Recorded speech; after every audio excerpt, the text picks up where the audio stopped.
The moving truck was supposed to arrive at 8 a.m., but Elena Martinez had been awake since 5:30, watching through her bedroom window as her stepchildren loaded their father's pickup truck with items that didn't belong to them. Through the dawn light, she could see Marcus hauling out the antique grandfather clock that had belonged to her late mother, while his sister Bethany stuffed boxes of what looked suspiciously like Elena's jewelry collection into garbage bags. They moved with the efficiency of people who believed they were taking what was rightfully theirs, completely unaware that Elena had spent the last 6 months documenting every single item in the house and preparing for exactly this moment. Before we jump back in, tell us where you're tuning in from. And if this story touches you, make sure you're subscribed, because tomorrow I've saved something extra special for you. Her husband Robert had died 3 months ago, leaving behind a will that his adult children immediately contested. According to them, Elena was nothing more than a gold digger who had manipulated their elderly father into marriage, despite the fact that she and Robert had been together for 12 years and married for 8 of them. They seemed to forget that when Elena met Robert, she had been a successful real estate developer with her own portfolio of properties, hardly in need of financial rescue. Elena slipped on her robe and made her way downstairs, her bare feet silent on the hardwood floors she had personally selected and installed 5 years earlier, when she and Robert had renovated the house together. The sound of the front door opening and closing repeatedly echoed through the empty rooms as Marcus and Bethany continued their early morning raid on what they believed would soon be their inheritance. The irony wasn't lost on her. For months, Marcus and Bethany had painted her as the outsider, the interloper who had somehow deceived their father into changing his will. They had hired expensive attorneys to challenge every aspect of Robert's final testament, claiming diminished capacity and undue influence. They had frozen his bank accounts, contested the validity of their marriage, and made Elena's life a living hell during what should have been her time to grieve. What they didn't know was that Elena had been expecting this exact scenario long before Robert's unexpected heart attack. She had watched them circle like vultures during Robert's brief illness, had seen the calculating looks they exchanged when they thought no one was watching, had overheard phone conversations about getting their inheritance early and cutting Elena out entirely. She had prepared accordingly.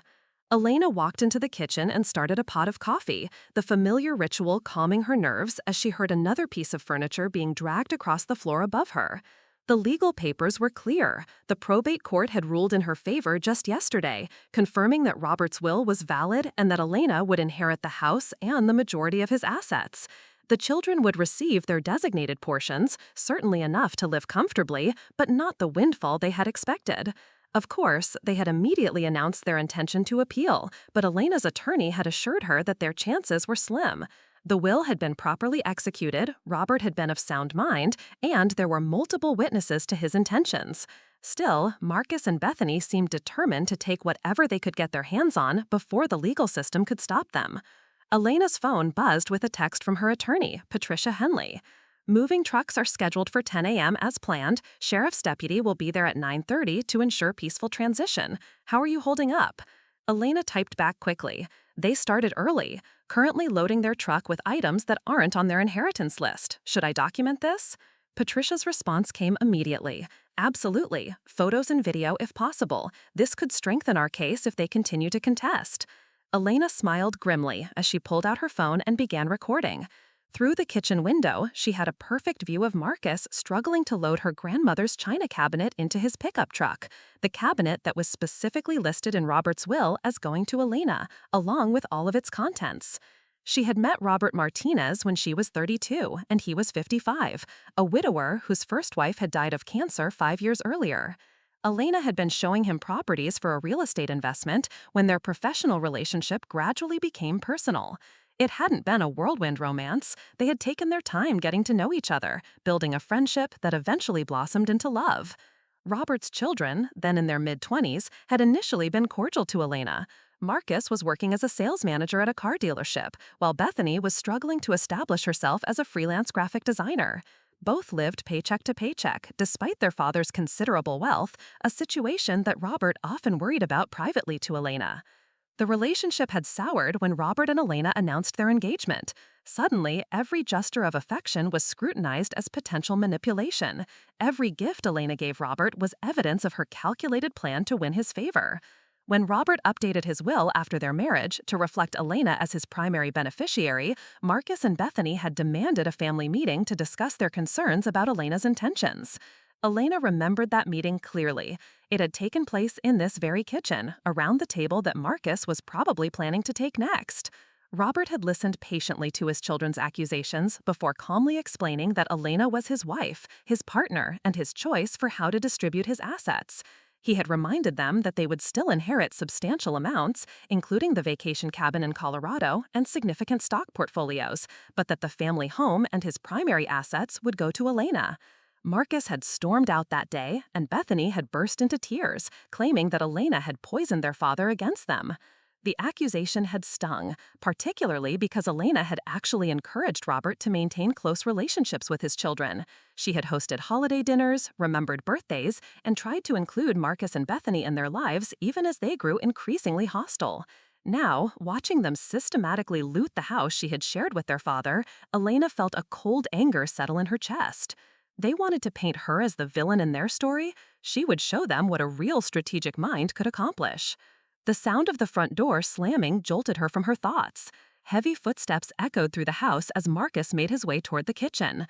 Elena quickly pocketed her phone and turned to face him as he appeared in the doorway, his face flushed from exertion and hostility. "Elena," he said, his tone dripping with false civility, "I hope you don't mind, but Bethany and I are collecting a few items that belong to our father before the moving company arrives." Elena took a sip of her coffee, keeping her expression neutral. "I see that, although I notice some of those items are specifically designated for me in your father's will." Marcus's jaw tightened. "There seems to be some confusion about that. Our attorney is reviewing the inventory list and has identified several discrepancies. We're simply securing items that may be in dispute until everything can be sorted out properly." The gaslighting was so blatant that Elena almost laughed. "There's no confusion, Marcus. The will is quite specific, and the probate court has already ruled. But please, continue documenting your actions. It will make things easier for my attorney." Something in her tone must have registered as a warning, because Marcus's expression shifted from confident to uncertain. What's that supposed to mean? "It means that theft is theft, regardless of whether the perpetrator believes they have a moral justification," Elena replied calmly. "And it means that everything happening here this morning is being documented for legal purposes." Before Marcus could respond, Bethany appeared behind him, carrying a box of books that Elena recognized as first editions from Robert's study. Her stepchildren exchanged a look that Elena interpreted as concern mixed with defiance. "We're not stealing anything," Bethany said, her voice higher than usual. "I am family," Elena reminded her quietly. "I was your father's wife for 8 years. I cared for him during his illness, held his hand when he died, and arranged his funeral when you two were too busy consulting with attorneys to help with the arrangements." The accusation hit its mark. Both Marcus and Bethany had been noticeably absent during Robert's final weeks, appearing only when doctors mentioned that the end was near. Elena had been the one sitting beside his hospital bed, managing his medications and advocating for his comfort care. She had been the one making funeral arrangements while his children were meeting with probate attorneys. "That's not fair," Bethany protested. "We were dealing with legal matters to protect Dad's interests." "You were protecting your own interests," Elena corrected. "There's a difference." The coffee maker beeped, signaling that the pot was ready. Elena refilled her mug, taking her time and letting the silence stretch between them. She could feel their uncertainty growing, their confidence in their plan beginning to waver. Finally, Marcus cleared his throat. "Look, Elena, we can do this the easy way or the hard way. We're taking what belongs to us and what we believe rightfully belongs to our family. If you try to stop us, we'll tie this up in court for years. Dad's medical bills already drained a significant portion of the estate. Do you really want to spend what's left on attorney fees?" Elena set down her coffee mug and looked directly at Marcus. "Actually, your father's medical bills were paid by his insurance and his Medicare supplement. The estate is intact, but thank you for clarifying your strategy. It's always helpful when people are honest about their intentions." She could see the calculation happening behind Marcus's eyes as he processed this information. If the medical bills hadn't depleted the estate as he had assumed, that meant there was more money at stake than he had realized. It also meant that Elena's financial position was stronger than he had hoped. Furthermore, Elena continued conversationally, threatening to tie up the estate in court isn't the leverage you think it is. The will has been probated. The court has ruled. Any further challenges will be seen as frivolous litigation, especially when combined with evidence of your removing items from the house without authorization. Bethany shifted nervously, nearly dropping the box of books she was still holding. We're not removing them, we're just protecting them. Where exactly are you protecting them? Elena asked. In your apartment? In Marcus's garage? Because I don't see any safe storage facility outside. The sound of another vehicle pulling into the driveway interrupted their conversation. Through the window, Elena could see a sheriff's deputy getting out of his patrol car, right on schedule. Patricia had arranged for law enforcement to be present during the transition, ostensibly to keep the peace, but also to witness any potential misconduct. Marcus cursed under his breath as he saw the patrol car. "You called the cops on us?" "I arranged for official supervision of the property transfer, as is my right as the legal owner," Elena corrected. "If you haven't done anything wrong, you have nothing to worry about." The deputy's knock on the front door echoed through the house.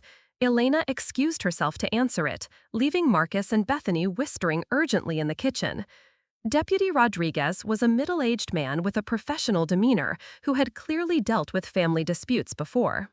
"Mrs. Martinez, I'm here to supervise the property transition as requested by your attorney." "Thank you, Deputy Rodriguez.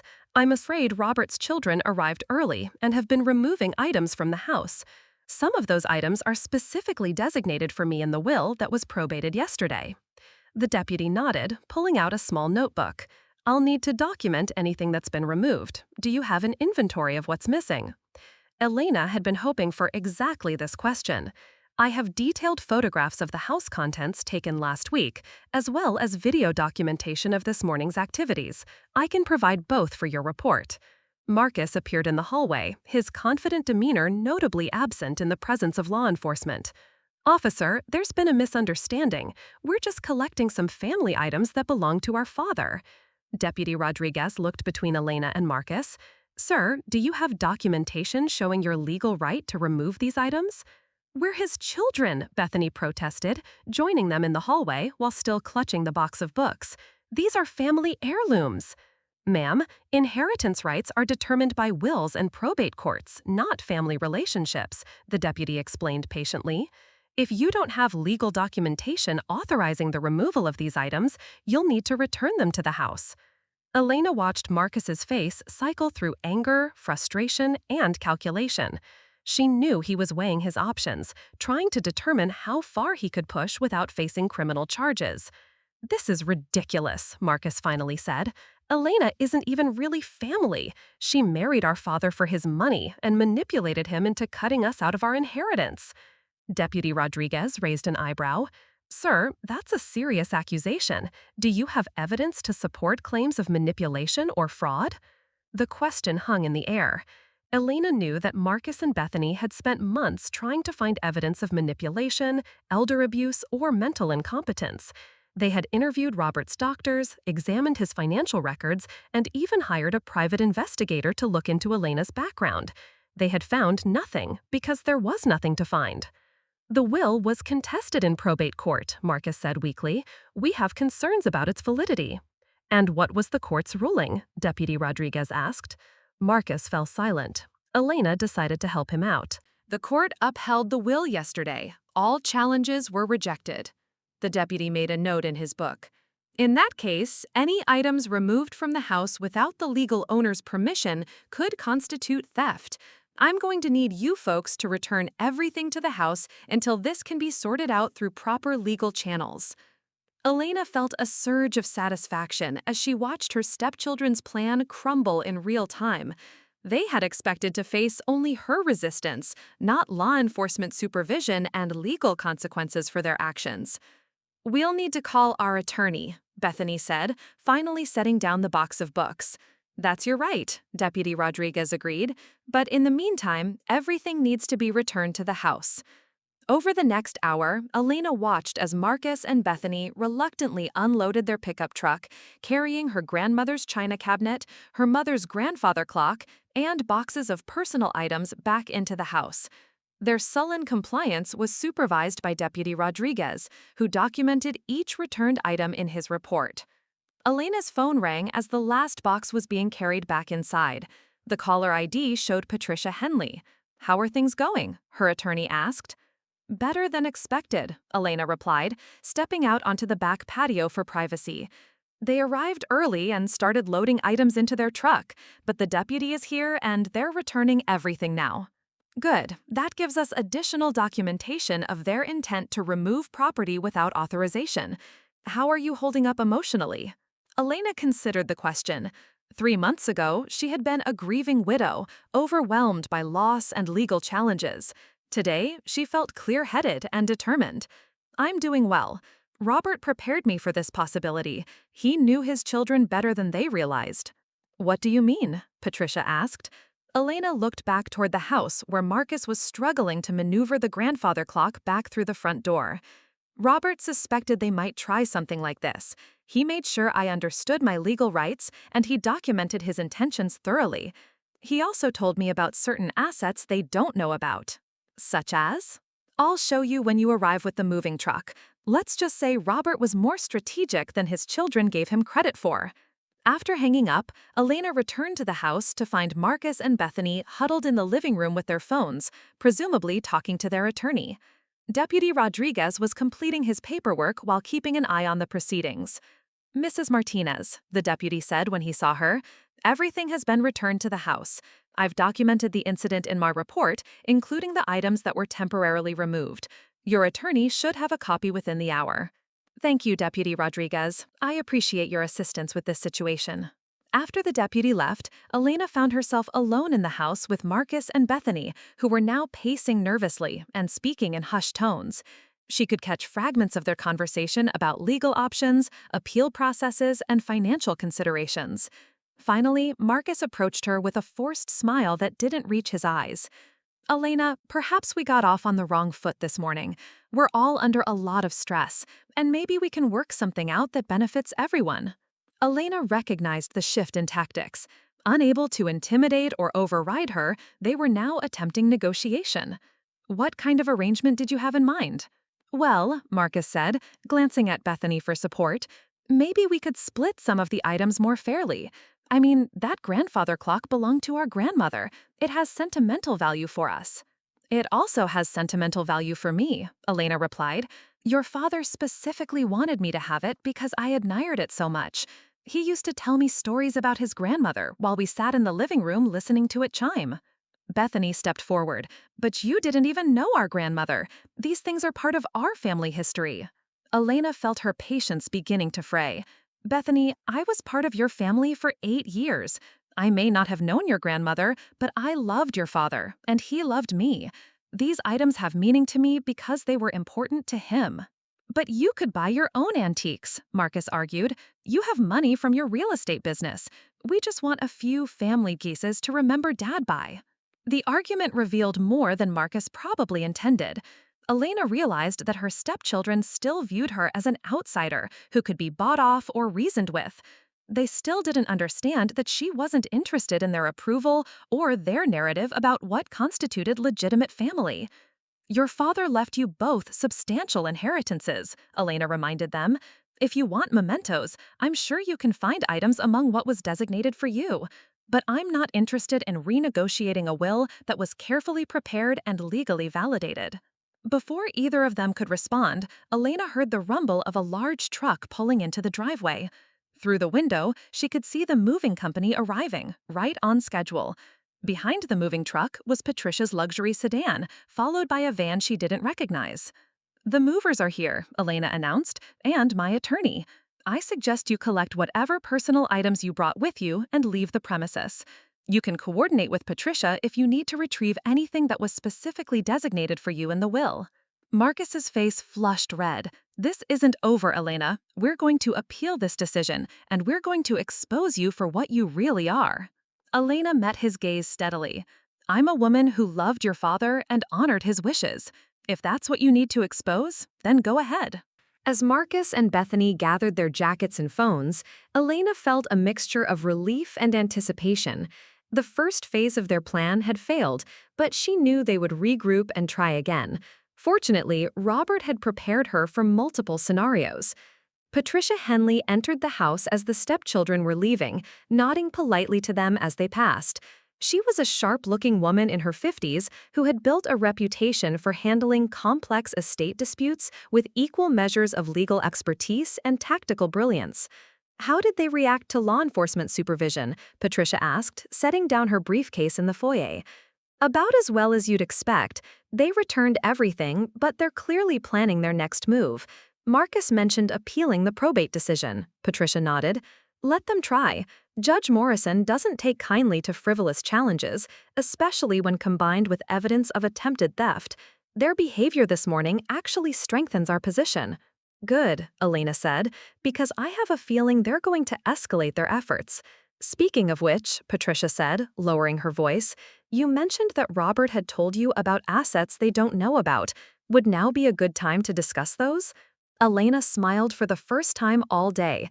"Actually, I think it's the perfect time, but we'll need to go downstairs." Patricia looked puzzled. "Downstairs?" "To the basement. Robert built something down there that his children never knew about, something that's going to change everything." As Elena led her attorney toward the basement stairs, she could hear the moving crew beginning to load boxes from the main floor. The sound of their work echoed through the house, a symphony of transition and change. Soon, this house would no longer be her home, but Robert's final gift to her would ensure that she would never need to worry about security again.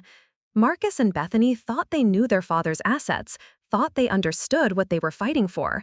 They had counted the bank accounts, estimated the value of the house, and calculated their expected inheritances down to the dollar.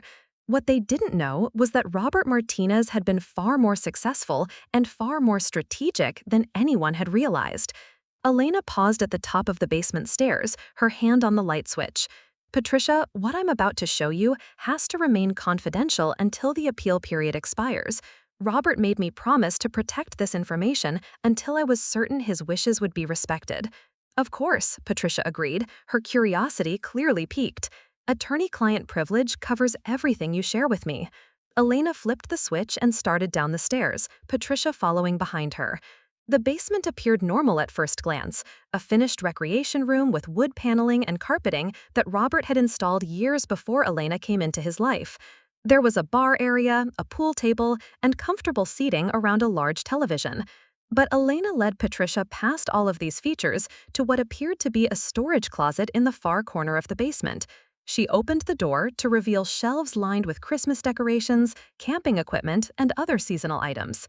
"It looks like a normal storage room," Patricia observed. Elena smiled and reached behind a stack of camping chairs to press a spot on the back wall.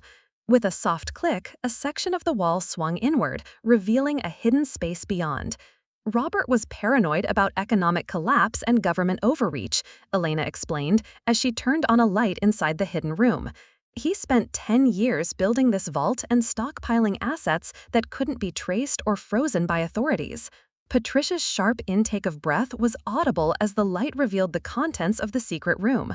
Metal shelving lined the walls, filled with safety deposit boxes, filing cabinets, and storage containers.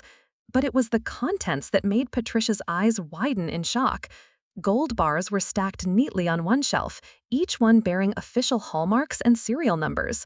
Another shelf held rows of silver coins in protective sleeves. A third contained what appeared to be rare gemstones in individual cases. Filing cabinets held documents that Elena knew contained information about offshore accounts, cryptocurrency wallets, and investments in precious metals. "Elena," Patricia breathed, "how much is in here?" "Robert estimated the total value at around $12 million, Elena replied calmly. "All of it legally acquired and properly documented, but invisible to standard asset searches. He was terrified that economic instability or political changes might wipe out traditional investments." Patricia was already calculating implications. This isn't listed in any of the estate documents. Robert's will includes a provision for personal property and assets not specifically enumerated, Elena explained. His attorney included that language specifically to cover this vault. Everything in here falls under that category and comes to me as the primary beneficiary. Do Marcus and Bethany know any of this exists? Elena shook her head. Robert built this while they were busy with their own lives. He did most of the work himself over several years, bringing in materials through the garage and working on it during weekends when they weren't around. He told me he originally planned to include them in the secret, but their attitudes about money convinced him to keep it private. Patricia pulled out her phone and began taking photos for documentation purposes. This changes everything. If they had any hope of successfully appealing the will based on the estate's value, this eliminates that possibility entirely. That was Robert's intention, confirmed. He wanted to ensure I would never have to depend on anyone else for financial security. He also wanted to make sure his children couldn't manipulate me through economic pressure. As Patricia continued documenting the vault's contents, Elena reflected on the conversation she'd had with Robert about this hidden treasure. He had shown it to her 6 months before his death, explaining his philosophy about protecting assets from both governmental seizure and family greed. Elena, he had said, I've watched my children become increasingly entitled over the years. They see my wealth as their birthright rather than something I've worked to build. This vault represents security for you, but it also represents a lesson for them about assumptions and entitlement. Now, standing in that same vault with her attorney, Elena understood the full scope of Robert's strategy.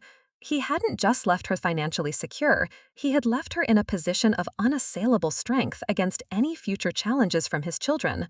We need to get this properly appraised and documented, Patricia said, finishing her photographic survey. I'll arrange for discrete evaluation of the precious metals and gemstones. The cryptocurrency and offshore accounts will require different expertise. Robert left detailed records of everything, Elena assured her, pointing to the filing cabinets. Purchase receipts, authenticity certificates, account information, access codes. He was meticulous about documentation. As they prepared to leave the vault, Patricia turned to Elena with an expression of newfound respect. Preparing and narrating this story took us a lot of time, so if you are enjoying it, subscribe to our channel. It means a lot to us. Now back to the story. Your husband was remarkably strategic. This vault doesn't just provide financial security, it provides overwhelming leverage in any future disputes. Elena nodded, understanding the implications. Marcus and Bethany are fighting over what they think is a modest inheritance. When they discover the true scope of the estate, their legal challenges become even more obviously motivated by greed rather than principle. They secured the vault and made their way back upstairs, where the moving crew was efficiently packing Elena's personal belongings. The sound of boxes being taped and furniture being wrapped provided a comforting backdrop to their conversation about strategy and next steps. "Where are you moving to?" Patricia asked as they watched the crew work. "Robert bought a penthouse condominium downtown 3 years ago," Elena explained. "He said it was an investment property, but I think he always intended it as a refuge for me if anything happened to him. It's in my name only, completely separate from the estate." Patricia smiled. "Your husband thought of everything, didn't he?" "He said planning for the worst-case scenario was the only way to guarantee the best-case outcome," Elena replied. "I'm beginning to understand what he meant." As the morning progressed into afternoon, Elena supervised the packing while maintaining communication with Patricia about legal strategy. The discovery of the vault had shifted their entire approach to the inheritance dispute. Instead of simply defending the will's provisions, they now had the option of overwhelming Marcus and Bethany with evidence of the estate's true value. Elena's phone buzzed with a text from an unknown number. The message was brief but unmistakably from Marcus. "This isn't over. We know what you're doing, and we're going to stop you." She showed the message to Patricia, who immediately added it to her documentation. "They're getting desperate," Patricia observed. "Desperate people make mistakes." "Robert warned me about this phase," Elena said. "He predicted they would escalate to harassment and intimidation when legal challenges failed." "Did he provide guidance for handling that scenario too?" Elena smiled. "Actually, he did, but I'm hoping it won't come to that." As the day wore on, Elena felt the weight of the past 3 months beginning to lift from her shoulders. For weeks, she had been playing defense against Marcus and Bethany's attacks on her character and Robert's will. Now, with the vault's contents documented and her legal position secured, she felt ready to take a more proactive approach. The house that had been her home for 8 years was slowly being emptied of her possessions, but Elena felt no sadness about leaving. This place had been wonderful while she shared it with Robert, but it was also where she had endured months of hostility and legal challenges from his children. The penthouse downtown represented a fresh start, a place where she could build a new life on the foundation Robert had provided. As the last boxes were loaded onto the moving truck, Elena took a final walk through the empty rooms. The house felt different without her belongings, more like the formal showcase it had been before she had brought warmth and personality to its spaces. Soon, Marcus and Bethany would discover that their inheritance included not the house they had grown up in, but its monetary equivalent from the estate's liquid assets. Patricia joined her in the living room, where the grandfather clock had stood that morning. "Any regrets?" she asked. Elena considered the question carefully. "I regret that Robert isn't here to see how his plan is working out. I regret that his children chose greed over family relationships. But I don't regret fighting for what he wanted or protecting what he gave me."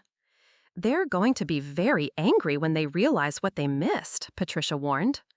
"They missed it the day they decided I was their enemy instead of their stepmother," Elena replied. "Everything that's happening now is just the natural consequence of that choice." As they locked the house for the final time, Elena felt a sense of completion rather than ending. Robert's careful planning had given her not just financial security, but the power to control her own narrative. His children had tried to cast her as the villain in their story of betrayed inheritance, but the vault in the basement told a different story entirely. The real story was about a man who had worked hard to build wealth, had fallen in love later in life, and had chosen to protect the woman he loved from those who would take advantage of her grief. It was about careful planning, strategic thinking, and the power of preparation over emotion.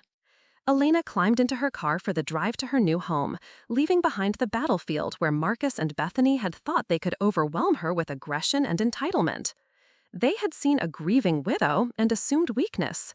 They had seen a woman alone and assumed vulnerability.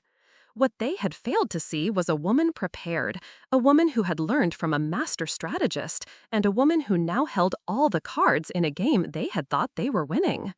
The vault in the basement had been Robert's final gift to her, but the strength to use it wisely was her own. Tomorrow would bring new challenges as Marcus and Bethany regrouped and planned their next assault on her security and dignity. But tonight, Elena would sleep peacefully in her new home, surrounded by the possessions they had tried to steal, secure in the knowledge that she held advantages they couldn't even imagine. The house sale they had tried to manipulate would proceed on her terms. The inheritance they had tried to claim would remain safely in her hands. And the vault they didn't know existed would continue to provide the security and leverage Robert had intended. Some battles are won through superior firepower, others through strategic positioning. This one would be won through superior preparation and the quiet satisfaction of watching entitled opponents defeat themselves through their own assumptions and overreach. Elena Martinez was ready for whatever came next. Elena's new penthouse offered a panoramic view of the city skyline, but she spent most of her first evening there standing at the floor-to-ceiling windows, watching the lights flicker on across downtown as darkness settled over the metropolitan area. The space felt both luxurious and serene, a stark contrast to the tension that had filled her former home during the final months of legal battles and family hostility. The moving crew had efficiently arranged her furniture according to the floor plan she had prepared weeks earlier. Every piece had been carefully selected to fit the modern aesthetic of her new environment while maintaining the comfort and functionality she valued. Her grandmother's china cabinet looked perfectly at home against the exposed brick wall, and her mother's grandfather clock chimed peacefully from its corner near the living area. Elena poured herself a glass of wine from a bottle Robert had been saving for a special occasion, thinking he would appreciate her choice to celebrate this moment of transition rather than mourn what had been lost. The rich burgundy reminded her of evenings they had spent together on the back patio of their house, discussing everything from current events to their dreams for the future. Her phone buzzed with a text from Patricia. Everything secure at the new place? I've been thinking about next steps for handling Marcus and Bethany's inevitable escalation. Elena typed back quickly. Settled in well. What kind of escalation are you anticipating? The response came within minutes. They spent the afternoon consulting with a different attorney, someone who specializes in challenging probate decisions based on fraud allegations. Elena smiled at the irony. Marcus and Bethany were so convinced of their own narrative that they couldn't imagine their father making independent decisions about his wealth. In their minds, any action that didn't benefit them must have been the result of Elena's manipulation rather than Robert's autonomous choice. Let them try. Robert documented everything meticulously. His reasoning for creating the vault is clearly explained in his personal papers. Speaking of which, Patricia responded, I've arranged for discrete appraisals of the vault contents.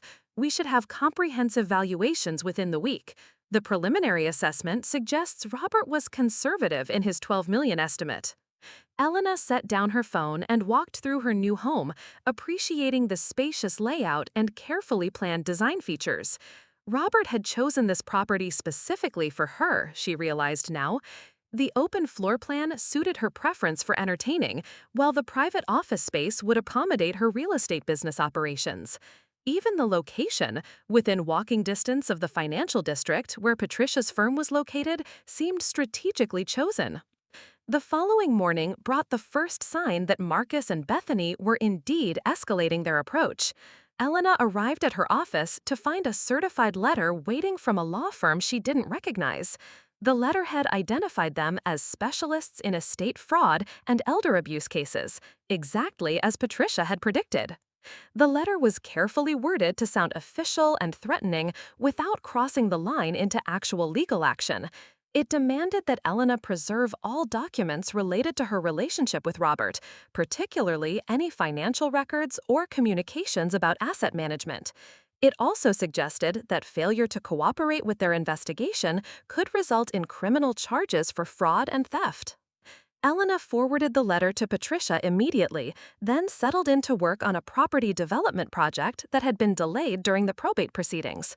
Staying busy with meaningful work helped her maintain perspective about the legal harassment while building toward her financial future independent of Robert's estate. Patricia called within an hour of receiving the forwarded letter. This is exactly what I expected. They're trying to intimidate you into a settlement before we have to disclose the vault's contents.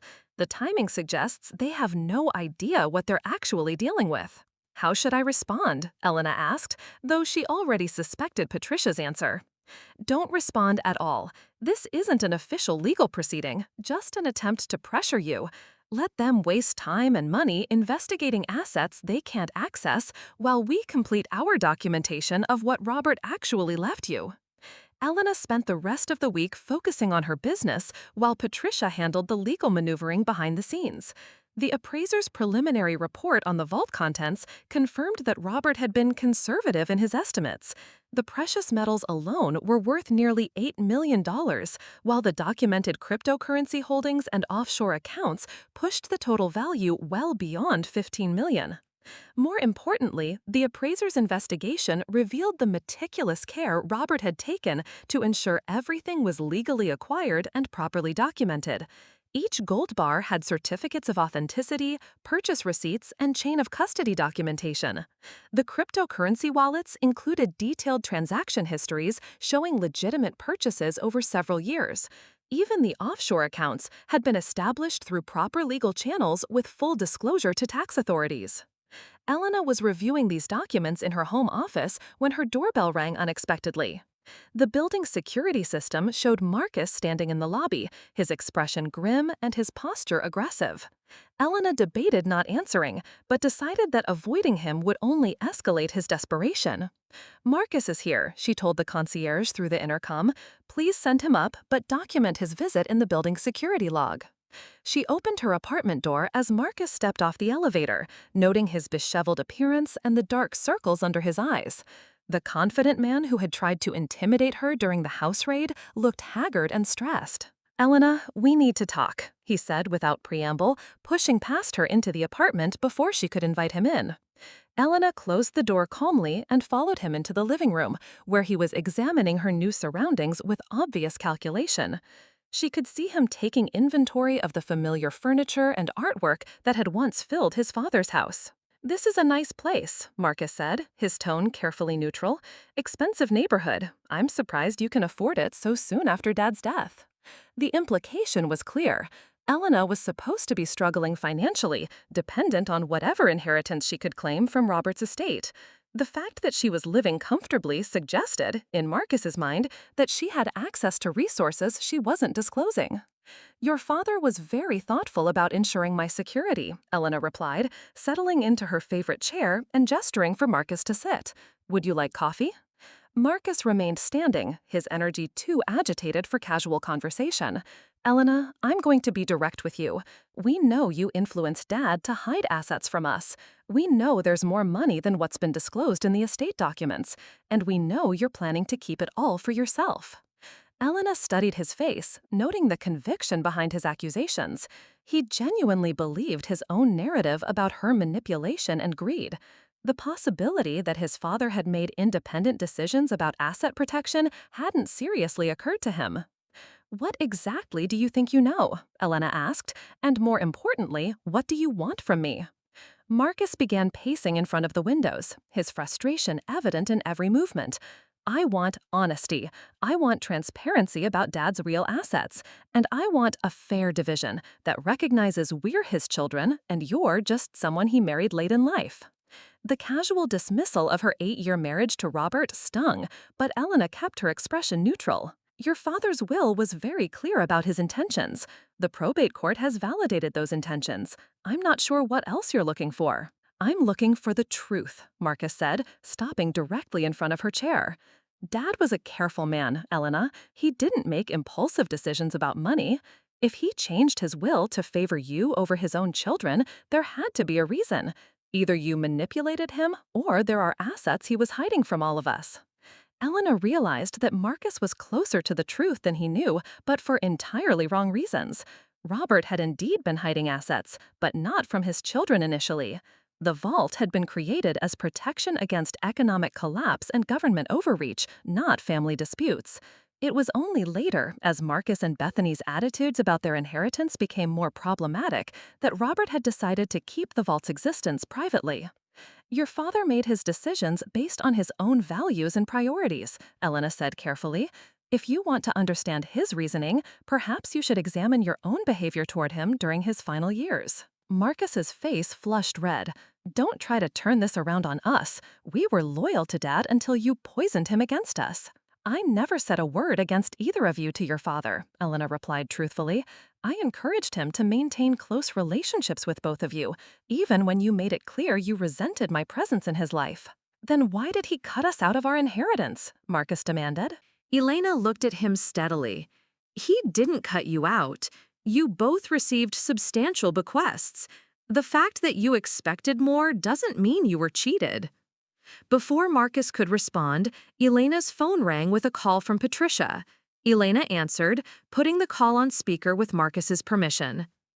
"Elena, I hope I'm not interrupting anything important." Patricia's voice filled the room. "Actually, Marcus is here discussing the estate settlement. Would you like to speak with him directly?" There was a brief pause before Patricia responded. "Of course. Marcus, I understand you have concerns about your father's estate planning. I want you to know that everything was handled according to proper legal procedures." Marcus leaned toward the phone. "Patricia, we have reason to believe there are undisclosed assets that should be included in the estate division." "That's a serious accusation," Patricia replied smoothly. "Do you have specific evidence of hidden assets, or are you speculating based on your expectations about the estate's value?" Elena watched Marcus struggle with the question. His certainty about hidden assets was based on assumptions rather than evidence, and Patricia's professional tone made his accusations sound paranoid rather than legitimate. "We've hired investigators," Marcus said finally. "They're examining Dad's financial records and Elena's background. If there are hidden assets, we'll find them." "That's certainly your right," Patricia agreed. However, I should warn you that baseless accusations of fraud or asset concealment can have legal consequences. I trust your new attorney has explained the risks of frivolous litigation. After Patricia ended the call, Marcus stood silent for several minutes, clearly processing the implications of what he had just heard. Elena could see his certainty beginning to waver as he realized that his investigation might not produce the evidence he expected. "Elena," he said finally, his tone less confrontational than before, "if there really aren't any hidden assets, then I don't understand how Dad could afford this lifestyle on his declared income." Elena realized this was an opportunity to educate Marcus about his father's true character while maintaining her strategic advantage. "Your father was incredibly disciplined about saving and investing. He lived below his means for decades, reinvesting profits from his business rather than upgrading his lifestyle. The wealth he accumulated was the result of careful planning and consistent execution over many years." "But the house, the cars, the vacations," Marcus protested. "He lived well." "He lived comfortably, but not extravagantly," Elena corrected. "He bought quality items that lasted, chose experiences over possessions, and always prioritized long-term security over short-term gratification. You saw the results of his success, but you didn't see the discipline that created it." Marcus sank into a chair, suddenly looking older than his 42 years. "So you're saying there really isn't more money? That what we inherited is actually fair?" Elena felt a moment of sympathy for him.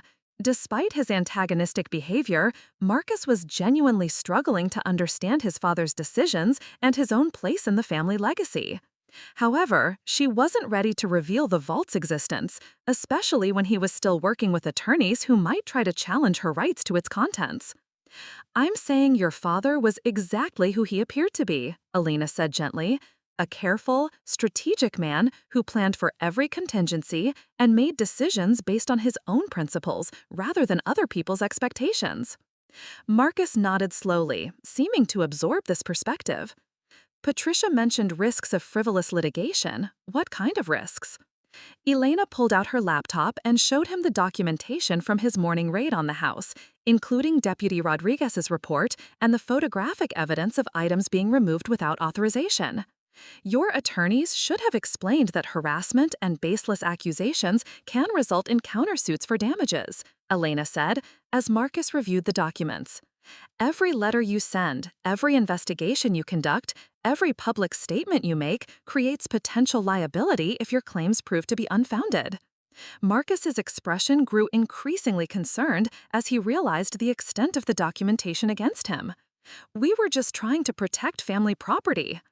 "I understand your motivations," Elena replied, "but your methods have created legal exposure that could ultimately cost you more than what you hope to gain." The conversation was interrupted by Elena's doorbell again. This time, the security camera showed Bethany in the lobby, accompanied by a man Elena didn't recognize. She buzzed them up, curious about what new development they might represent. Bethany entered the apartment with barely contained hostility, followed by a middle-aged man in an expensive suit who introduced himself as Detective Morrison, a private investigator hired to examine Elena's financial background. "Elena," Bethany said without greeting, "we've discovered some interesting information about your business dealings that we think you should explain." Elena gestured for them to sit, maintaining her calm demeanor despite the obvious attempt at intimidation. "I'm happy to answer any legitimate questions about my business or my relationship with your father." Detective Morrison opened a folder and pulled out several documents. "Mrs. Martinez, our investigation shows that you received several large payments from your husband's business accounts over the past 3 years. These transfers total nearly $200,000. Elena nodded. "That's correct. Robert hired my company to handle real estate transactions for his business properties. I provided professional services and was compensated at market rates." "But you were married to him," Bethany protested. "Weren't these payments essentially moving money between accounts you both controlled?" "They were payments for legitimate business services," Elena clarified. "I maintained separate business accounts and file separate tax returns for my real estate company. The work I performed for Robert was documented with contracts, invoices, and delivery of services." Detective Morrison consulted his notes. We also found that Mr. Martinez purchased this condominium and placed it solely in your name. That could be seen as an attempt to shield assets from estate taxes." Elena smiled at his obvious fishing expedition. "The condominium was purchased as an investment property and placed in my name because I was the real estate professional managing the acquisition. Robert's tax attorney and estate planner were both involved in structuring the purchase to ensure compliance with all applicable laws." As Detective Morrison continued his questions, Elena realized that their investigation had actually uncovered very little suspicious activity. The financial transactions they had identified were all legitimate, properly documented, and consistent with standard business practices. More importantly, their focus on the relatively small amounts they had discovered suggested they had no awareness of the vault's existence. If they had found evidence of $12 to $15 million in hidden assets, they wouldn't be questioning her about real estate commissions and property investments. "Detective Morrison," Elena said when he finished his questions, "I appreciate your thoroughness, but I'm curious about the scope of your investigation. Are you looking for evidence of specific crimes, or are you simply hoping to find something that might be useful in a civil dispute?" The question caught him off guard. "We're conducting a comprehensive review of all financial relationships between you and Mr. Martinez. And what have you found that suggests any impropriety?" Elena pressed. Detective Morrison exchanged glances with Bethany before answering. "We've found that you received substantial benefits from your relationship with Mr. Martinez, both during his lifetime and through his estate. In other words," Elena said, "you found that a husband provided for his wife and left her his property when he died. That's typically called marriage, not fraud." The meeting concluded with no new revelations or accusations, but Elena could see that Marcus and Bethany were growing increasingly frustrated with their lack of progress. Their investigation had consumed time and money without producing evidence of the misconduct they were certain existed. After they left, Elena called Patricia to update her on the day's developments. "They're getting desperate," Patricia observed. "The private investigator's questions suggest they're grasping at straws rather than following a coherent theory of wrongdoing." "How much longer can they sustain this level of investigation?" Elena asked. "Not much longer without finding something substantial," Patricia replied. "Private investigators are expensive, and their new attorney is probably charging significant fees for what amounts to a fishing expedition. Unless they discover real evidence soon, they'll have to either escalate to official legal action or abandon their challenge." Elena spent the evening reviewing Robert's personal papers, looking for insights into his mindset when he created the vault and planned his estate. His journal entries from the final year of his life revealed a man who was deeply concerned about his children's attitudes toward money and inheritance. One entry particularly resonated with Elena's current situation. "Marcus and Bethany seem to view my wealth as their birthright rather than my achievement. They make plans based on what they expect to inherit rather than what they're willing to earn. I worry that giving them too much too easily will rob them of the motivation to build their own success." Another entry, written just months before his death, showed his growing concern about family dynamics. "Elena continues to encourage me to maintain close relationships with my children, even as they become increasingly hostile toward her. Her generosity toward people who treat her poorly shows a character strength that I deeply admire. She deserves security and protection from those who would take advantage of her kindness." Reading these private thoughts, Elena felt a renewed appreciation for Robert's strategic thinking and his genuine concern for her welfare.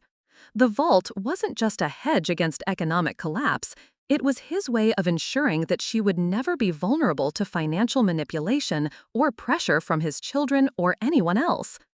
The next morning brought a call from an unexpected source.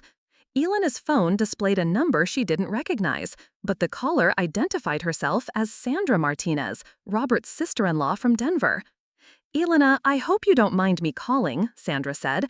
"I've been hearing rumors about legal troubles with Marcus and Bethany, and I wanted to reach out." Elena was surprised by the contact. Sandra had been cordial but distant during her marriage to Robert, maintaining polite family relationships without becoming particularly close to Elena. I appreciate you calling, Sandra. Yes, there have been some challenges with the estate settlement. Sandra's voice carried a note of frustration. Elena, I want you to know that not everyone in Robert's family supports what Marcus and Bethany are doing. My husband and I think they're being greedy and disrespectful to Robert's memory. That means a lot to hear, Elena replied, honestly. More than that, Sandra continued, I have some information that might be helpful to you. Robert called me about 6 months before he died, asking questions about estate planning and asset protection. He was worried about his children's expectations and wanted advice about protecting your future security. Elena felt her pulse quicken. What kind of advice did he ask for? He wanted to know about legal strategies for ensuring that his wealth would be used responsibly rather than squandered by people who hadn't earned it. He specifically mentioned concerns about Marcus's spending habits and Bethany's poor financial decisions. This was exactly the kind of evidence that could support Elena's position if the estate dispute escalated to court. Robert's own family members could testify that he had legitimate concerns about his children's financial responsibility and had sought advice about protecting his assets from mismanagement. Sandra, would you be willing to document this conversation in writing? My attorney might need to use it to defend Robert's estate planning decisions. Absolutely, Sandra replied without hesitation. Robert was one of the most thoughtful and strategic people I knew. If he made specific plans for his estate, it was because he had good reasons for those decisions. Elena spent the rest of the day coordinating with Patricia to document Sandra's testimony and incorporate it into their defense strategy. The call from Robert's sister-in-law represented a significant shift in family dynamics, showing that Marcus and Bethany's narrative about Elena as an outsider wasn't universally accepted by Robert's relatives. That evening, Elena received another unexpected contact, this time from her former neighbor, Margaret Chen, who had lived next door to Elena and Robert for 7 years. Elena, I hope I'm not intruding, Margaret said when Elena answered her phone, but I wanted you to know that Marcus came by the old house today asking questions about you and Robert. Elena was immediately alert. What kind of questions? He wanted to know if we had ever seen signs of you manipulating or controlling Robert. He asked about arguments, about Robert seeming confused or distressed, about whether you had isolated him from his children. And what did you tell him? Elena asked, though she could guess Margaret's response based on her tone. Margaret laughed. I told him he was being ridiculous. Elena, everyone in the neighborhood could see how much you and Robert loved each other. You two had one of the strongest, most respectful marriages I've ever witnessed. If anyone was causing family problems, it was his children's attitudes toward you. This represented another potential witness who could testify to the genuine nature of Elena's relationship with Robert and counter Marcus and Bethany's narrative about manipulation and undue influence. Margaret, Marcus and Bethany have hired investigators to look into my background and my relationship with Robert. If they contact you again, you should know that you're not obligated to answer their questions. Oh, I plan to tell them exactly what I think, Margaret replied firmly. Robert was lucky to find someone who loved him for who he was rather than what he could provide. Those children of his never appreciated what they had. As Elena prepared for bed that night, she reflected on the day's developments. Marcus and Bethany's investigation was not only failing to uncover evidence of wrongdoing, but was actually generating testimony that supported Elena's position and Robert's decision-making. Their desperation was leading them to contact people who had witnessed the genuine nature of Elena's relationship with Robert, people who could provide compelling testimony about his mental acuity, their loving marriage, and his children's problematic attitudes toward inheritance. Elena's phone buzzed with a final text from Patricia. Preliminary hearing scheduled for next week to address their motion for expanded discovery. Judge wants to determine if there's sufficient evidence to justify their investigation. This could be the turning point. Elena smiled as she turned off her bedside light. Robert had been right about the importance of patience and strategic thinking. While Marcus and Bethany had rushed into aggressive actions based on emotion and entitlement, she had methodically built a position of strength supported by legal documentation, family testimony, and community witnesses. The vault in the basement of her former home remained her secret weapon, but she was beginning to realize she might not need it. Robert's open estate planning, properly executed and thoroughly documented, was proving sufficient to defeat his children's challenges. The hidden assets would serve as additional security rather than necessary defense.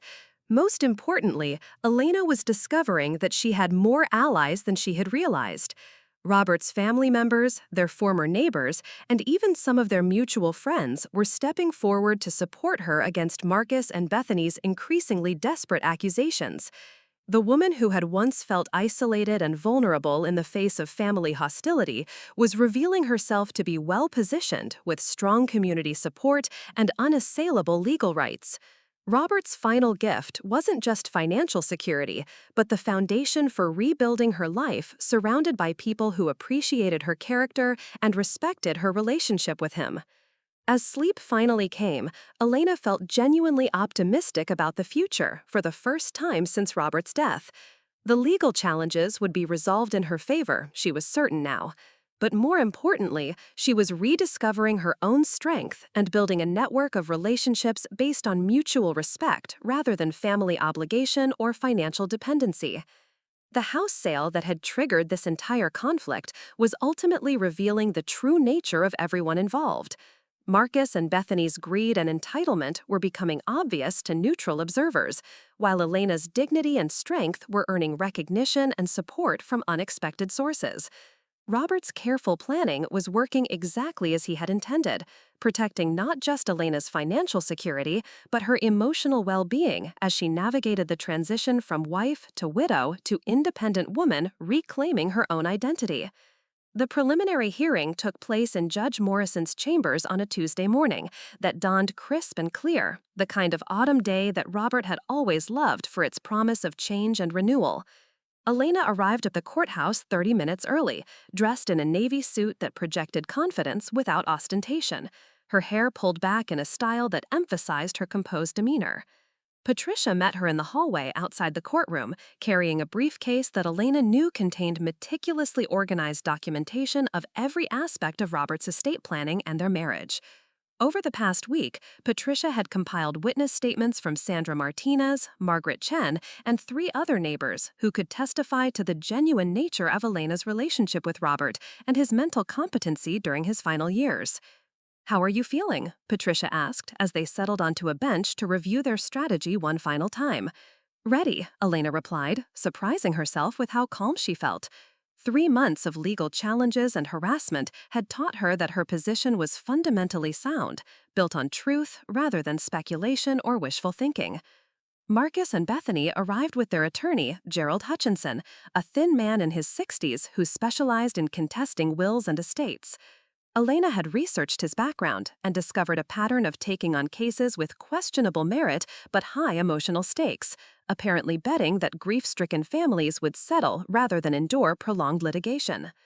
Judge Morrison entered the chamber precisely at 9 o'clock, his reputation for efficiency and no-nonsense proceedings preceding him.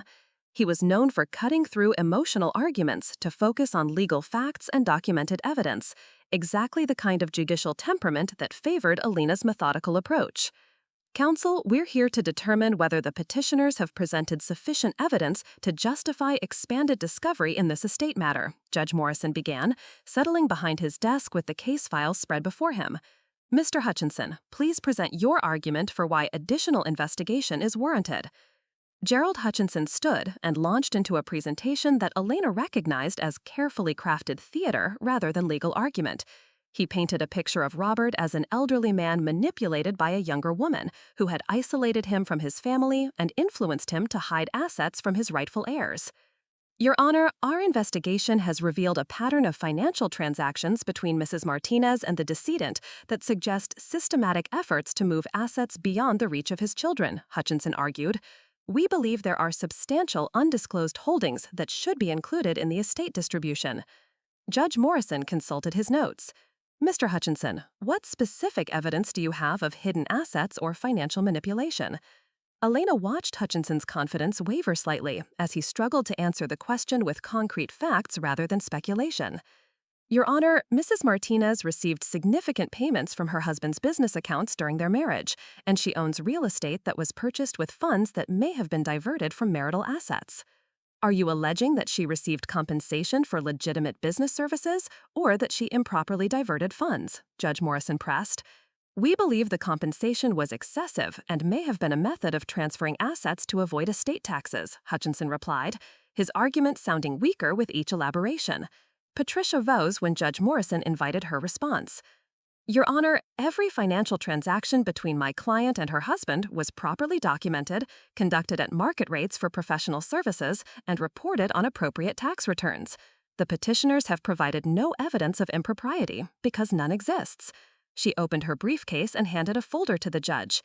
We've prepared documentation showing that Mrs. Martinez's real estate company provided legitimate services to Mr. Martinez's business ventures, with contracts, invoices, and delivery of services that meet all standards for arm's-length transactions between related parties. Judge Morrison reviewed the documents while Hutchinson shifted uncomfortably.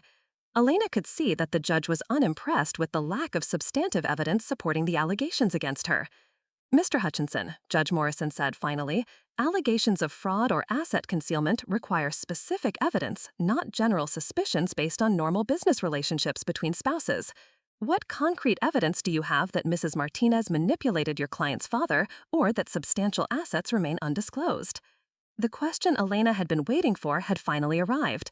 Hutchinson's entire case was built on the assumption that Robert's disclosed assets were insufficient to justify his lifestyle and estate planning decisions. If there were no hidden assets, then his allegations of manipulation and fraud collapsed entirely. Your Honor, we request the opportunity to conduct depositions and examine financial records more thoroughly, Hutchinson said, essentially admitting that he didn't currently have the evidence he needed to support his case. Judge Morrison's expression suggested he had heard enough. Mr. Hutchinson, fishing expeditions are not grounds for expanded discovery. If you had evidence of wrongdoing, you would have presented it today. Instead, you're asking this court to authorize a broad investigation based on your client's disappointment with their inheritance. Elena felt a surge of satisfaction as the judge's words essentially dismantled the foundation of Marcus and Bethany's legal challenge. Without evidence of hidden assets or manipulation, their contest of Robert's will was indeed nothing more than disappointment dressed up as legal action. However, Judge Morrison continued, and Elena's attention sharpened, I am troubled by allegations that substantial assets may have been concealed from the estate. Mrs. Martinez, are you aware of any assets belonging to your husband that were not disclosed in the probate proceedings? The moment Elena had been preparing for had arrived. She could answer truthfully that she was aware of no undisclosed assets because the vault contents belonged to her under the will's provisions for personal property. But she realized that a more complete disclosure might actually strengthen her position by demonstrating the frivolous nature of Marcus and Bethany's claims. Elena looked at Patricia, who gave her a subtle nod of encouragement. They had discussed this possibility and agreed that controlled disclosure under favorable circumstances might be preferable to having default discovered through continued investigation. Your Honor, I am rising from my chair. I am aware of assets that my husband accumulated during our marriage that were not specifically enumerated in the probate filing. However, these assets are covered under the will's general provision for personal property and belong to me as the primary beneficiary. The courtroom fell silent.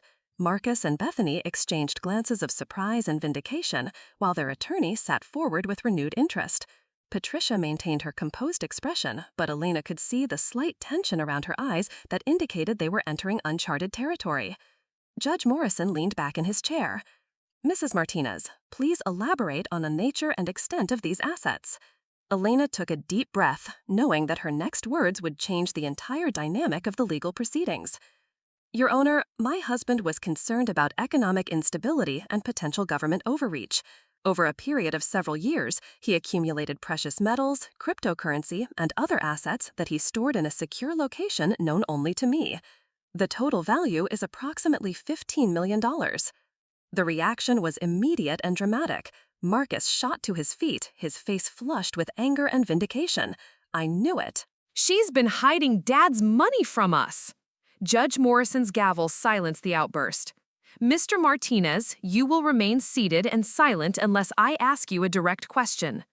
Bethany was staring at Elena with a mixture of shock and fury, while Gerald Hutchinson was frantically scribbling notes and recalculating the implications for his case. Patricia remained calm, having anticipated this moment for weeks. Mrs. Martinez, Judge Morrison continued, why were these assets not disclosed during the initial probate proceedings? Your Honor, my husband's will includes a provision leaving me all personal property not specifically enumerated. His attorney drafted this language specifically to cover assets that might not be easily categorized or that Mr. Martinez preferred to keep private. The assets I've described fall under this provision. Patricia stood to support Elena's statement. Your Honor, we have documentation showing that these assets were legally acquired by Mr. Martinez and are properly covered under the will's personal property clause. We're prepared to provide full disclosure and valuation for the court's review. Judge Morrison studied the original will document. The personal property provision is indeed broad enough to encompass the assets Mrs. Martinez has described. Mr. Hutchinson, does this disclosure change your client's position regarding the estate? Gerald Hutchinson was visibly struggling to process this new information. His entire strategy had been based on proving that assets were being hidden from his clients. Now that Elena had voluntarily disclosed those assets, he needed to shift to arguing that they should be subject to general estate distribution rather than the personal property provision. Your Honor, our position is that assets of this magnitude should not be covered under a general personal property clause. These are substantial holdings that should be subject to the same distribution rules as other major estate assets. Judge Morrison looked skeptical. Mr. Hutchinson, are you arguing that the will's language doesn't mean what it clearly states? We're arguing that Mr. Martinez could not have intended for $15 million in assets to be excluded from distribution to his children through a technicality in the will's language. Elena felt Patricia's hand briefly touch her arm, a signal to remain calm as their advantage became clear. Hutchinson was essentially arguing that Robert's carefully drafted will should be overruled based on what Marcus and Bethany thought their father should have intended rather than what he actually wrote. Your Honor, Patricia interjected, Mr. Martinez worked with experienced estate planning attorneys to draft his will. Every provision was deliberately chosen and carefully considered. The personal property clause was specifically included to cover assets like those Mrs. Martinez has disclosed. Judge Morrison nodded slowly. Mrs. Martinez, I want to understand the timeline here. When did you become aware of these assets? My husband showed me the assets and explained his reasoning for accumulating them approximately 6 months before his death, Elena replied. He wanted me to understand his financial planning and to know how to access these resources if anything happened to him. And why did he choose not to include his children in this knowledge? Elena had dreaded this question, knowing that her answer would hurt Marcus and Bethany, but that honesty was essential for maintaining her credibility with the court. Your Honor, my husband expressed concerns about his children's financial responsibility and their attitudes toward inheritance. He felt that giving them access to these assets would not be in their best interests or in keeping with the values he hoped to instill. The words hit Marcus and Bethany like physical blows. Elena could see the pain and anger in their faces as they heard their father's assessment of their character presented as evidence in a legal proceeding. But she also knew that Robert's concerns had been legitimate and well-founded, as demonstrated by their behavior since his death. Judge Morrison made several notes before continuing. Mrs. Martinez, are you willing to provide full documentation of these assets for the court's review? Yes, Your Honor. My attorney has arranged for professional appraisals and can provide complete records of acquisition, storage, and current valuation. Mr. Hutchinson, given this disclosure, what is your client's current position regarding the estate settlement? Gerald Hutchinson conferred quietly with Marcus and Bethany before responding. Elena could see the heated whispered conversation as they processed the revelation that their father had indeed accumulated the substantial assets they had suspected, but had deliberately chosen to exclude them from access to those resources. Your Honor, we request time to review this new information and consider our options. Judge Morrison consulted his calendar. I'll give you 2 weeks to file any additional motions or challenges. However, I want to be clear that Mrs. Martinez's voluntary disclosure of these assets demonstrates good faith and transparency. Any future challenges will need to be based on specific legal grounds rather than general dissatisfaction with the estate distribution. As the hearing concluded, Elena felt a mixture of relief and apprehension. The disclosure of the vault had eliminated any claims that she was hiding assets, but it had also revealed the full extent of what Marcus and Bethany believed they were entitled to. Their anger and desperation would only intensify now that they knew exactly how much money their father had chosen not to leave them. Outside the courthouse, Patricia and Elena walked to a nearby cafe to debrief and plan for the next phase of the legal proceedings. "That went better than I expected," Patricia said.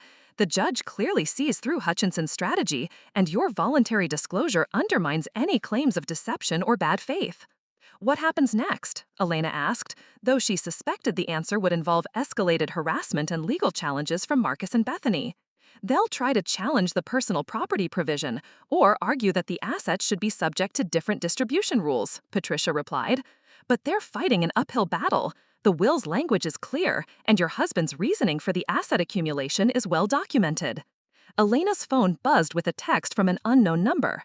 The message was brief but menacing. "You won't get away with stealing our inheritance. We know where you live." She showed the message to Patricia, who immediately took a screenshot and added it to her files. This is exactly the kind of behavior that hurts their case. Harassment and intimidation suggest desperation rather than legitimate legal concerns. "Should I be worried about my safety?" Elena asked, the reality of the situation beginning to sink in. "I'll arrange for additional security measures," Patricia assured her, "and we'll document every threat or inappropriate contact." Their behavior is creating evidence that supports Robert's concerns about their judgment and character. That evening, Elena returned to her penthouse to find the building's security manager waiting in the lobby with disturbing news. Someone had been asking questions about her schedule and apartment access, claiming to be a family member conducting a security check. "We didn't provide any information," the security manager assured her, "but I wanted you to be aware that someone is investigating your living situation." Elena thanked him and went upstairs to call Patricia with this new development. As they discussed enhanced security measures and legal options for addressing harassment, Elena realized that Robert's prediction about his children's behavior was proving accurate in every detail. The following days brought a pattern of escalating pressure tactics that seemed designed to wear down Elena's resolve and force her into a settlement. Marcus and Bethany hired a second private investigator to follow her daily activities, documenting her routine and photographing her interactions with friends and colleagues. They also launched a social media campaign designed to portray Elena as a gold digger who had manipulated their elderly father and stolen their rightful inheritance. The posts were carefully worded to avoid direct accusations that might constitute libel, but the implication was clear to anyone who read them. Elena's real estate business began receiving anonymous complaints about her professional conduct, forcing her to spend time and energy addressing baseless allegations that had obviously been generated by her stepchildren's campaign against her. Several clients expressed concern about the online accusations, requiring Elena to provide detailed explanations about the estate dispute. Most disturbingly, Elena began receiving phone calls at all hours from numbers that would disconnect when she answered. The pattern suggested systematic harassment designed to disrupt her sleep and create ongoing stress. Patricia documented each incident and filed complaints with both the police and the court, but the harassment continued. "They're trying to break you down psychologically," Patricia explained during one of their regular strategy sessions. "The goal is to make your life so miserable that you'll agree to a settlement just to make it stop." Elena understood the strategy, but she also understood something that Marcus and Bethany had failed to grasp about her character. Years of building a successful business in a competitive industry had taught her how to persevere through adversity and maintain focus on long-term goals despite short-term obstacles. More importantly, Robert's careful preparation had given her the financial security to withstand a prolonged legal battle without compromising her independence or future prospects. She could afford the best legal representation, enhanced security measures, and whatever other resources were necessary to protect her rights and Robert's intentions. 2 weeks after the hearing, Gerald Hutchinson filed a motion challenging the personal property provision in Robert's will, arguing that assets of such magnitude could not have been intended for exclusion from general estate distribution. The motion was accompanied by character witnesses who testified about Marcus and Bethany's close relationship with their father and their legitimate expectations regarding inheritance. Patricia's response was swift and comprehensive. She provided documentation of Robert's deliberate asset accumulation strategy, including journal entries explaining his reasoning and concerns about his children's financial responsibility. She also submitted witness statements from Sandra Martinez and the neighbors who could testify to Robert's mental acuity and independent decision-making.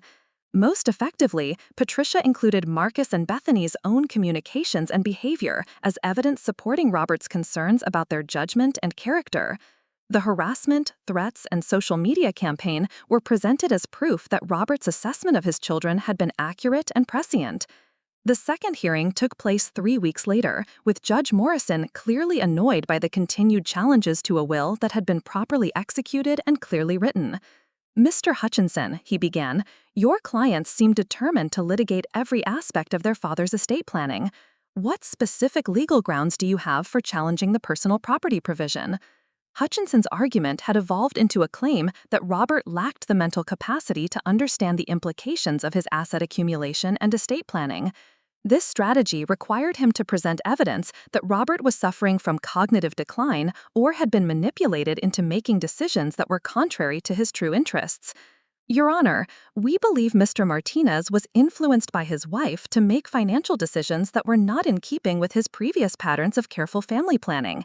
The magnitude of the assets involved and their concealment from his children suggests either diminished capacity or undue influence." Judge Morrison looked skeptical. "Mr. Hutchinson, do you have medical evidence of cognitive decline or expert testimony regarding undue influence?" "We have testimony from family members who observed changes in Mr. Martinez's behavior during his final years," Hutchinson replied, but Elena could hear the weakness in his argument.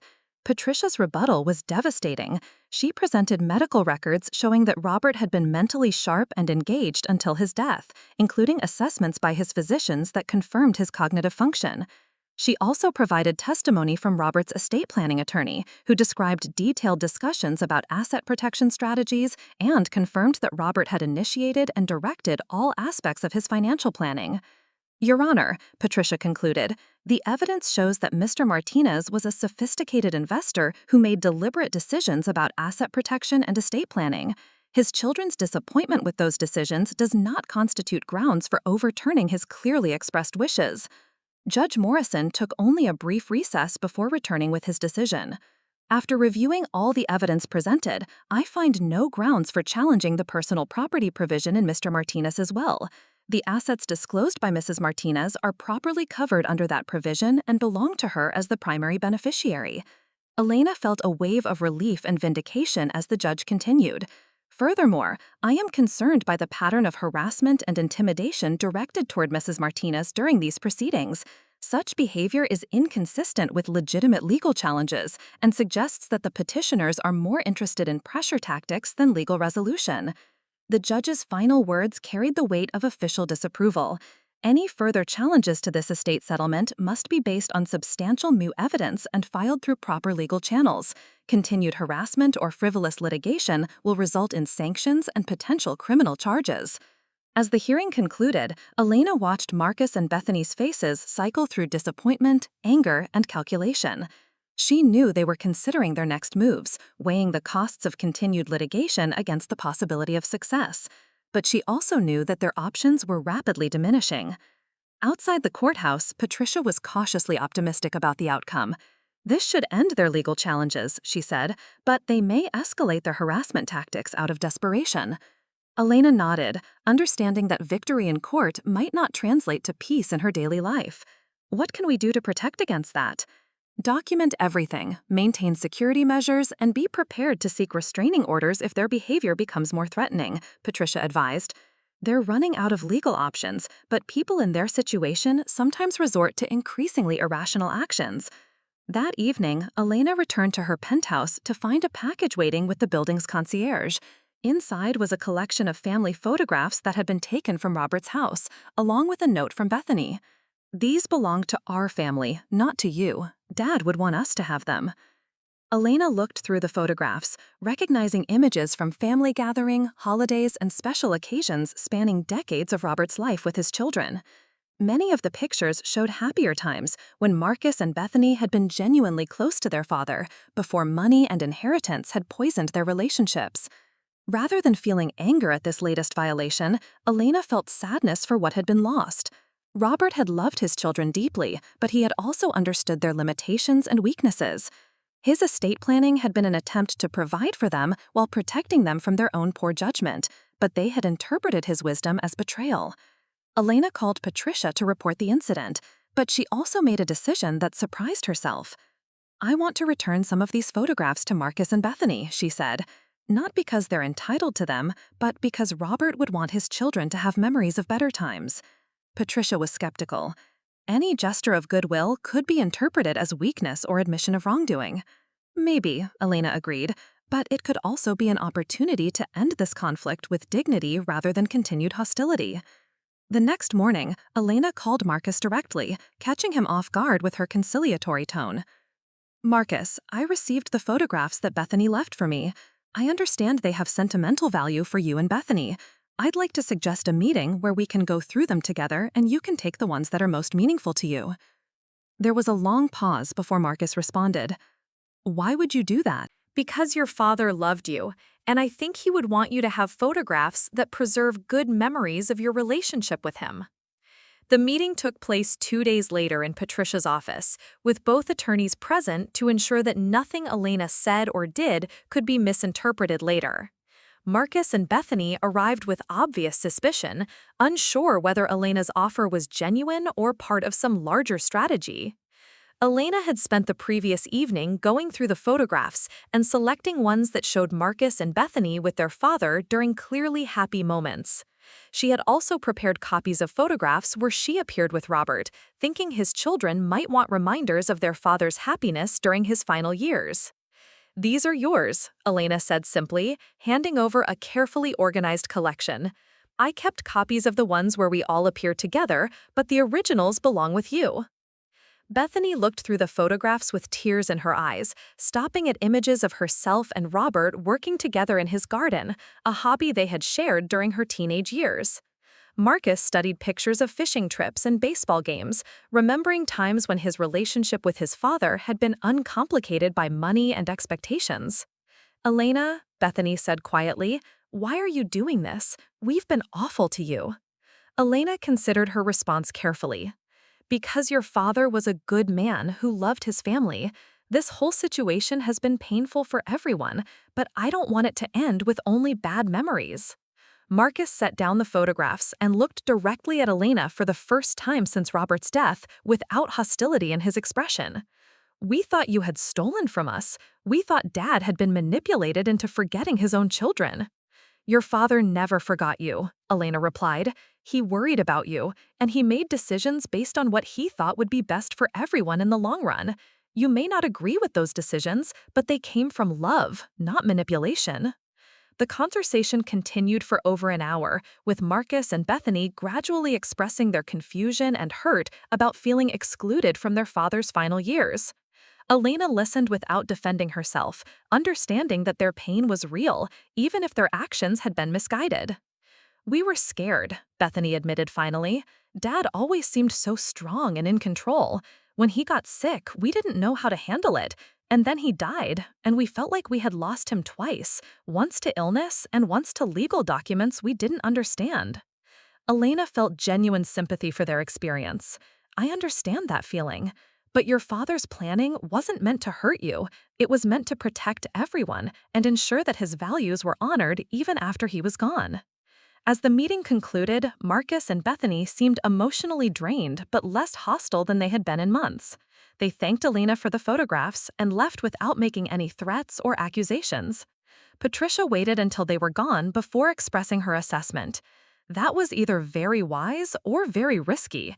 It's possible they'll interpret your kindness as weakness and renew their attacks. It's also possible they'll finally accept that their father made thoughtful decisions based on his own values and priorities," Elena replied. "Either way, I'm at peace with my choice." The following week brought the final resolution Elena had been hoping for. Gerald Hutchinson called Patricia to discuss a settlement proposal that would end all legal challenges in exchange for a modest increase in Marcus and Bethany's inheritance from the liquid assets of the estate. They're proposing to drop all challenges and sign a comprehensive release in exchange for an additional $100,000 each, Patricia explained during their phone call. Elena considered the proposal carefully. The amount was small compared to the total estate value, and ending the conflict definitively would allow her to move forward with her life without ongoing legal threats. I'm willing to agree to that, Elena decided, but I want the settlement to include provisions prohibiting future harassment, social media attacks, or any other attempts to damage my reputation or business. The settlement negotiations took 2 more weeks, but eventually all parties reached agreement on terms that would conclude the estate dispute permanently. Marcus and Bethany would receive their inheritance plus the additional amounts Elena had offered, while acknowledging that all other assets belonged to her under the terms of Robert's will. The final signing took place in Patricia's office on a rainy November morning that reminded Elena of the day Robert had died, nearly 6 months earlier. Marcus and Bethany appeared subdued and tired, their long legal battle having cost them far more in emotional energy and legal fees than they had ultimately gained. As they prepared to leave after signing the settlement documents, Bethany turned to Elena with a question. "What will you do now, with the house and all of Dad's assets?" Elena had been thinking about this question for weeks. "I'm going to honor your father's memory by using his gifts wisely. I'll continue building my business, support causes he cared about, and try to live the kind of life he would be proud of." Marcus nodded slowly. "He did love you, didn't he?" "Yes," Elena replied simply, "and he loved both of you too. I hope someday you can remember that and find peace with his decisions."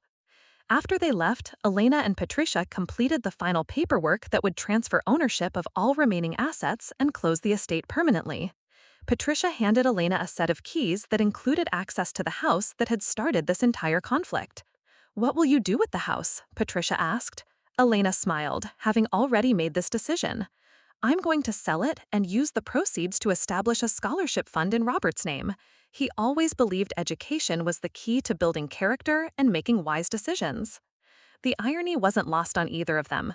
The house that Marcus and Bethany had tried to claim through legal challenges would ultimately benefit other young people who were willing to work for their opportunities rather than simply expecting them as inheritance. 6 months later, Elena stood in the basement of her former home for the final time, carefully packing the contents of Robert's hidden vault for transport to a secure facility. The house had sold quickly to a young family who appreciated its character and history, unaware of the drama that had played out within its walls. As she secured the last of the precious metals and documents, Elena reflected on the journey from that first morning, when she had watched Marcus and Bethany loading their truck with items that didn't belong to them. Their attempt to grab everything during the house sale had ultimately revealed their true character and validated Robert's concerns about their judgment. The hidden vault had served its purpose, not just as financial security, but as the final proof that Robert's estate planning had been both strategic and necessary. The assets he had carefully accumulated and protected were now providing Elena with the freedom to build whatever life she chose, unencumbered by financial worry or family obligation. Most importantly, the entire experience had taught Elena that Robert's greatest gift hadn't been money or property, but the example of how to live with integrity and plan for the future with wisdom rather than emotion. His careful preparation had protected her from those who would exploit his grief and vulnerability while positioning her to thrive independently. As Elena locked the empty vault for the final time and headed upstairs to meet the moving crew, she felt profound gratitude for the man who had loved her enough to prepare for scenarios she couldn't have imagined. The house sale that had triggered months of conflict was finally complete, but the real victory had been learning that she possessed the strength and resources to protect what mattered most. The woman who had once felt overwhelmed by legal challenges and family hostility had emerged as someone capable of strategic thinking, gracious resolution, and independent success. Robert's hidden vault had provided security, but Elena's own character had provided the foundation for building a life of purpose and dignity. Years later, when people asked Elena about the estate dispute that had once consumed her life, she would describe it not as a battle she had won, but as an education she had received in the importance of preparation, the power of truth, and the wisdom of choosing dignity over revenge in all of life's inevitable conflicts. The basement vault had been empty for years, but its lessons remained with Elena as she continued building the life Robert had made possible through his love, his planning, and his faith in her ability to honor his memory while creating her own legacy of strength and generosity. Up next, you've got 2 more standout stories right on your screen. If this one hit the mark, you won't want to pass these up. Just click and check them out.